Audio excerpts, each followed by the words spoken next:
বড় ভাই, আমি 3 দিন ধরে না খাওয়া, কিচ্ছু খাই নাই ভাই, যদি কিছু সাহায্য করতেন।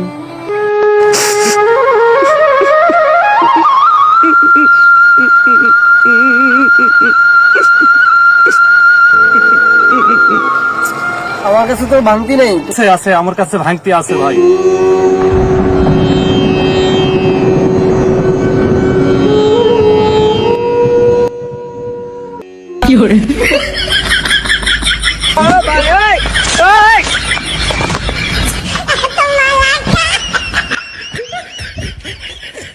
এই শালা, তুই ফকির না জমিদার? তোর কাছে যত টাকা আছে এত টাকা তো আমার কাছেও নাই। তোর কাছে এত টাকা, তুই 3 দিন ধরে না খেয়ে আসছ। দে শালা, টাকাটি দে। no, no, no, no.